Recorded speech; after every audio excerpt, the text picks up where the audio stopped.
ଆଚ୍ଛା, ବାଳକୃଷ୍ଣଙ୍କ କଥା ଭାବିଲେ ଆମ ମନକୁ ପ୍ରଥମେ କ'ଣ ଆସେ? ସେଇ ଗୋଟିଏ ଛବି ନୁହେଁ କି? ଜଣେ ଛୋଟ ଦୁଷ୍ଟ ପିଲା, ହାତରେ ଲହୁଣୀ ହାଣ୍ଡି, ଆଉ ଧରା ପଡ଼ିଗଲା ପରେ ମା ଯଶୋଦାଙ୍କୁ ସେମିତି ନିରୀହ ଆଖିରେ ଚାହିଁ ରହିଛି। ମାଖନ ଚୋରି ବା ଲହୁଣୀ ଚୋରିର କାହାଣୀ ଆମେ ସମସ୍ତେ ଶୁଣିଛେ, କିନ୍ତୁ କେବେ ଭାବିଛନ୍ତି ଯଦି ଏହି ଦୁଷ୍ଟାମି ପଛରେ ଗୋଟେ ବହୁତ ବଡ଼ କାରଣ ଲୁଚି ରହିଥିବ? ଯଦି ଏହା କେବଳ ଗୋଟେ ଚୋରି ନୁହେଁ, ବରଂ ଗୋଟେ ପ୍ରତିବାଦ ହୋଇଥିବ? ଏଇଠି ହିଁ କାହାଣୀର ପ୍ରକୃତ ରହସ୍ୟ ଲୁଚି ରହିଛି। ରାଜା ନନ୍ଦ ଆଉ ମା ଯଶୋଦାଙ୍କ ପୁଅ, ଯାହାଙ୍କ ଘରେ କୌଣସି ଜିନିଷର ଅଭାବ ନଥିଲା, ତାଙ୍କ ଲହୁଣୀ ଚୋରି କରିବାର କ'ଣ ଦରକାର ପଡ଼ିଲା? ଚାଲନ୍ତୁ ଏହି ପ୍ରଶ୍ନର ଉତ୍ତର ଖୋଜିବା ପାଇଁ ଆମେ ସିଧା ଚାଲିଯିବା ସେହି ବ୍ରଜଭୂମିକୁ, ଯୋଉଠି ଏହି ପୁରା କାହାଣୀର ଆରମ୍ଭ ହୋଇଥିଲା। ଚାଲନ୍ତୁ ଟିକେ ସେ ସମୟକୁ ଫେରିଯିବା। କଳ୍ପନା କରନ୍ତୁ ସେହି ସୁନ୍ଦର ଶାନ୍ତ ଗୋକୁଳକୁ। ଚାରିଆଡ଼େ ସବୁଜିମା, ହଜାର ହଜାର ଗାଈଙ୍କର ହମ୍ବାରଡ଼ି, ପାଖରେ ଧୀରେ ଧୀରେ ବହିଯାଉଥିବା ଯମୁନା ନଦୀ, ଆଉ ସେହି ପରିବେଶରେ ଖେଳୁଥିବା ପିଲାମାନଙ୍କର ହସଖୁସିର କୋଳାହଳ। ଏହିଭଳି ଏକ ଶାନ୍ତିପୂର୍ଣ୍ଣ ଜାଗାରେ ହିଁ ଆମ କାହାଣୀର ମୂଳଦୁଆ ପଡ଼ିଥିଲା। ଶୁଣିଲେ ଟିକେ ଆଶ୍ଚର୍ଯ୍ୟ ଲାଗିବ, କିନ୍ତୁ ଏ କଥା ସତ। ଏହି ଯେଉଁ ବିଶ୍ୱପ୍ରସିଦ୍ଧ ଲହୁଣୀ ଚୋରିର କାହାଣୀ, ତାର ଆରମ୍ଭ ଚୋରିରୁ ହୋଇନଥିଲା।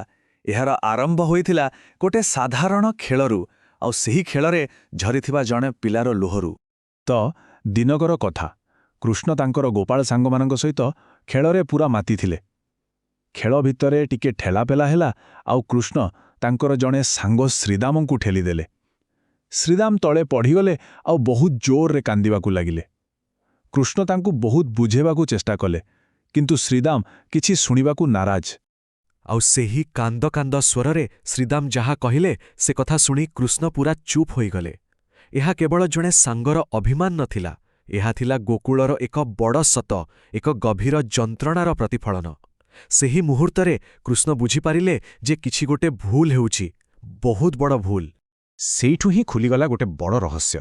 ଜଣାପଡ଼ିଲା ଯେ ମଥୁରାର ଅତ୍ୟାଚାରୀ ରାଜା କଂସ ବ୍ରଜବାସୀଙ୍କ ଉପରେ ଗୋଟେ ଭାରି ନିଷ୍ଠୁର କର ଲଗେଇଛି, ଆଉ ସେହି କର ପାଇଁ ସେମାନଙ୍କ ଜୀବନ ପୁରା ଦୁର୍ବିସହ ହୋଇପଡ଼ିଛି। ଆଉ ନିୟମଟା କ'ଣ ଥିଲା ଜାଣିଛନ୍ତି? ଭାରି ଅଜବ ଆଉ ଭାରି କଠୋର। ନିୟମ ଅନୁସାରେ ବ୍ରଜବାସୀମାନେ ହଜାର ହଜାର ଗାଈ ପାଳିବେ, ସେମାନଙ୍କର ସେବା କରିବେ, କିନ୍ତୁ ସେମାନଙ୍କର ପରିଶ୍ରମର ଫଳ ମାନେ ସବୁ ଲହୁଣୀ, ଦହି, ଘିଅ ସବୁକିଛି ମଥୁରାକୁ ପଠାଇବାକୁ ପଡ଼ିବ। ଆଉ ନିଜ ପରିବାର ପାଇଁ ମାତ୍ର 4ଟି ହାଣ୍ଡି, ବାସ୍। ଆଉ ଯଦି କେହି ଏହି ନିୟମକୁ ଅମାନ୍ୟ କଲା, ତାହେଲେ ତା ପାଇଁ ସିଧା ମୃତ୍ୟୁଦଣ୍ଡର ସଜା ଥିଲା। ଭାବନ୍ତୁ ତ ଥରେ, କେତେ ବଡ଼ ଅନ୍ୟାୟ! ଗୋଟେପଟେ ବ୍ରଜବାସୀଙ୍କର ଦିନରାତିର କଠିନ ପରିଶ୍ରମ, ଗାଈ ପାଳିବା, ସେମାନଙ୍କର ଯତ୍ନ ନେବା, ଲୁହୁଣୀ ଘିଅ ତିଆରି କରିବା, ଆଉ ତା ବଦଳରେ ସେମାନଙ୍କ ଭାଗରେ କ'ଣ ପଡ଼ୁଥିଲା? କେବଳ ପେଟ ପୋଷିବା ପାଇଁ ସାମାନ୍ୟ ଜିନିଷ, ଆଉ ମୁଣ୍ଡ ଉପରେ ସବୁବେଳେ ମୃତ୍ୟୁର ଡର।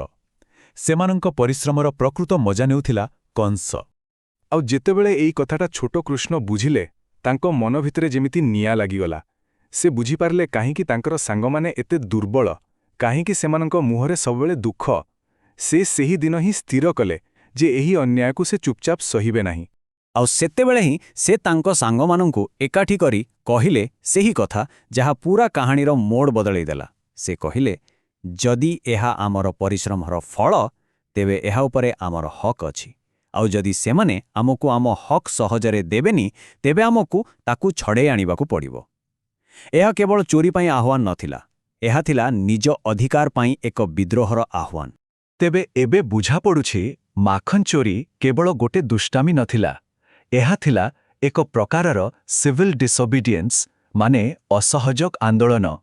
କଂସର ଅନ୍ୟାୟ ଆଇନ ବିରୁଦ୍ଧରେ ଏକ ଶାନ୍ତିପୂର୍ଣ୍ଣ କିନ୍ତୁ ବହୁତ ଶକ୍ତିଶାଳୀ ପ୍ରତିବାଦ। ହେଲେ ଏତେ ବଡ଼ ବିଦ୍ରୋହର ଆରମ୍ଭଟା କିନ୍ତୁ ବଡ଼ ମଜାଦାର ଥିଲା। କୃଷ୍ଣଙ୍କର ପ୍ରଥମ ଚେଷ୍ଟା, ମାନେ ତାଙ୍କର ପ୍ରାକ୍ଟିସ୍ ରନ୍, ପୁରାପୁରି ଫେଲ୍ ହୋଇଯାଇଥିଲା। ସେ ଭାବିଲେ ବାହାରେ ଅପରେସନ୍ କରିବା ଆଗରୁ ନିଜ ଘରୁ ହିଁ ଟିକେ ହାତ ସଫା କରିଦେବା।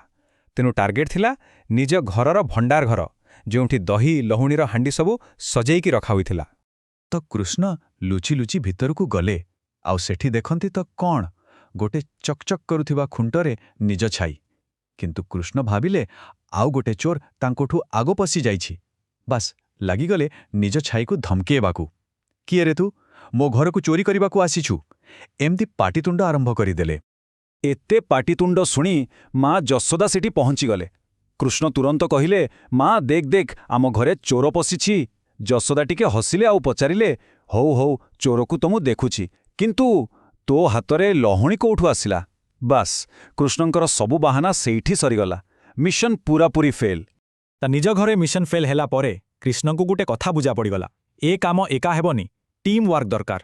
ତାପରେ ସେ ନିଜ ସାଙ୍ଗମାନଙ୍କୁ ନେଇ ଯେଉଁ ଟିମ୍ ବନେଇଲେ, ସେମାନେ ପୁରା ଗୋକୁଳରେ ହଇଚଇ ସୃଷ୍ଟି କରିଦେଲେ। ଏଥର ଗୋପୀମାନେ ଅତିଷ୍ଠ ହୋଇ ସିଧା ମା ଯଶୋଦାଙ୍କ ପାଖରେ ପହଞ୍ଚିଗଲେ। ଆଉ ତାଙ୍କର ଅଭିଯୋଗର ଲିଷ୍ଟ ବି ବଡ଼ ଲମ୍ବା ଥିଲା। ସେମାନେ କହୁଥିଲେ, ତମ ପୁଅ ଗୋଟେ ଅର୍ଗାନାଇଜ୍ଡ ଗ୍ୟାଙ୍ଗ ଚଲଉଛି, ଆଉ ତାର ନାଁ ବି ଦେଇଛି ବାଳଗୋପାଳ ଚୋର ପ୍ରଚାର ପ୍ରସାର ମଣ୍ଡଳ। ଭାବନ୍ତୁ ତ, ଏତିକିରେ ସରିନି, ସେ ଛୋଟ ଛୋଟ ପିଲାମାନଙ୍କୁ ବି ତା ଗ୍ୟାଙ୍ଗରେ ଭର୍ତ୍ତି କରୁଛି। ଚୋରି କରି ଲହୁଣୀ ବଳିଗଲେ ମାଙ୍କଡ଼ମାନଙ୍କୁ ବାଣ୍ଟି ଦେଉଛି, ଆଉ ଯଦି କେହି ଧରିବାକୁ ଚେଷ୍ଟା କଲା ତା ଉପରେ ପ୍ରତିଶୋଧ ନେଉଛି। ରୋଷେଇ ଘରର ଜିନିଷପତ୍ର ନଷ୍ଟ କରିଦେଉଛି। ତେବେ ଏସବୁ ଦେଖିଲା ପରେ ଗୋଟିଏ କଥା ସ୍ପଷ୍ଟ ହୋଇଯାଉଛି, କାହାଣୀଟା କେବେ ବି କେବଳ ଲହୁଣୀ ପାଇଁ ନଥିଲା। ଲହୁଣୀ ତ ଗୋଟେ ବାହାଣା ଥିଲା, ଗୋଟେ ପ୍ରତୀକ। ପ୍ରକୃତ ଲଢ଼େଇ ଥିଲା ଅନ୍ୟାୟ ବିରୁଦ୍ଧରେ। ଏହା ଥିଲା ନିଜର ଅଧିକାର ପାଇଁ ଏକ ସଂଗ୍ରାମ, ଆଉ ସମାଜରେ ନ୍ୟାୟ ସ୍ଥାପନ କରିବାର ପ୍ରଥମ ପାହାଡ଼।